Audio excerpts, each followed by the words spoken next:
TikTok ফেসবুকে scroll করলে এরকম মান্ডালা ডিজাইনের পলিমার ক্লে দিয়ে সুন্দর সুন্দর ডিজাইন দেখতে পাই, যেগুলো প্রপার ওয়েতে বানাতে গেলে অনেক বেশি কস্টিং পড়ে। ইভেন পেজ থেকে নিতে গেলে আরো বেশি দাম। সো আমি এটা হচ্ছে অল্প খরচে বাসা বানিয়ে ফেললাম। আমার মনে হয় বড়জোর 10-20 টাকা খরচ হয়েছে। এখানে আমি মিরর গুলাও হচ্ছে একদমই বাসায় নিজের হাতে বানাই নিচ্ছি। আসলে মিরর বলতে কি, যে বিরিয়ানি অথবা চিকেন চাপটা বাসায় আনা হয় না, সেই ছোট প্যাকেট গুলো দেখতে কিন্তু একদম হুবহু মিররের মতন। সো এখান থেকে আমি ট্রায়াঙ্গেল, স্কোয়ার শেপ এবং সার্কেল করে ছোট ছোট সুন্দরভাবে শেপ দিয়ে বানাই নিছি। দেখেন, দেখলে কেউ কোনোভাবে বুঝতেই পারবে না যে এটা মিরর না। সো এখানেও আমার টাকাটা বেঁচে গেছে উইদাউট ইনভেস্টমেন্ট। আমি সুন্দর করে সবগুলো কেটে নিছি। এখানে দেখলেই আপনারা বুঝতে পারবেন খুবই ইজি বানানো। আমি ম্যাক্সিমাম ভিডিওতেই বলি যে হয় টাকা খরচ করেন, আর না হয় হচ্ছে ধৈর্য নিয়ে জিনিসটাকে নিজে তৈরি করেন। এখানে কিন্তু আমি মিরর কিনলে আমার টাকা ইনভেস্ট হতো, বাট এত কষ্ট হতো না। কিন্তু এই ক্ষেত্রে আমার একটু সময় নিয়ে কাটাকুটি করে জিনিসটা মেক করতে হয়েছে। একটা জিনিস না নিজে মেক করা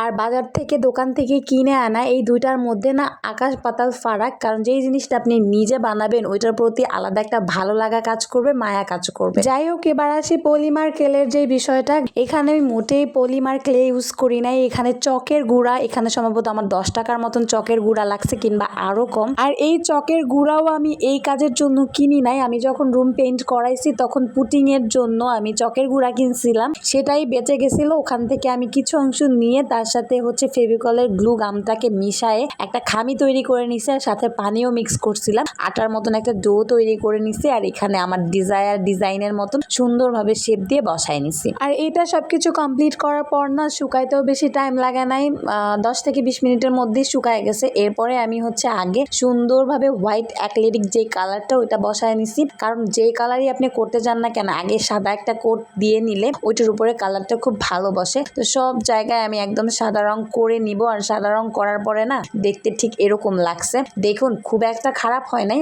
আমি বলবো না 100% একদম পেজের জিনিসপত্রের মতনই হয়েছে। নিজের জন্য যতটুকুন করা যায়, যতটুকু পারফেক্ট করা যায় ততটুকুনি ট্রাই করছি। এবার এখানে আমি গাঢ় ল্যাভেন্ডার করে পরে ধাপে ধাপে হালকার দিকে গেছি। রং করার পরে এটাই হচ্ছে ফাইনাল লুক। খুব বেশি একটা খারাপ লাগতেছে না, কিন্তু আসলে না আমার বাসায় যেই জিনিসটা আসে না, ওটা শেষ হওয়ার পরে ওই খালি জিনিসপত্র না আর ফেলে দিতে মন চায় না একদমই। আর মাথার মধ্যে ক্রাফটের জিনিসপত্র ঘুরতে থাকে যে এটার থেকে এটা বানাবো। দ্যাট ইজ ওয়াই আমি সবকিছুই রেখে দিই জমাইয়া, আর একটা না একটা কাজে লেগেই যায়। এরপরে আমি মিরর গুলোকে সুন্দরভাবে রংটা শুকানোর পরে তার উপরে বসায় দিতেছিলাম নিজের মন মর্জি মতন। আর এই হচ্ছে আর্ধেকটা বসানোর পরে এই অবস্থা। তারপরে আমি বাকি আয়নাগুলো সুন্দরভাবে বসায় নিছি। এই হচ্ছে আউটকাম। পুরো কাজটা শেষ হওয়ার পরে না ফাইনাল লুক দেখে আমার নিজের কাছে অনেক ভালো লাগছে। কারণ জিনিসটা একদমই পারফেক্ট না হলেও না আমার রুমের জন্য নিজের ওয়ার্ক হিসেবে চলেই যায়। আপনাদের কাছে কেমন লাগলো ভিডিওটা, আর হাতের কাজটাও বা কেমন লাগলো কমেন্ট করে জানাতে পারেন। ভিডিও ভালো লাগলে ছোট্ট একটা লাইক করে দিবেন, কমেন্ট করে দিবেন। That's all for today. আল্লাহ হাফেজ।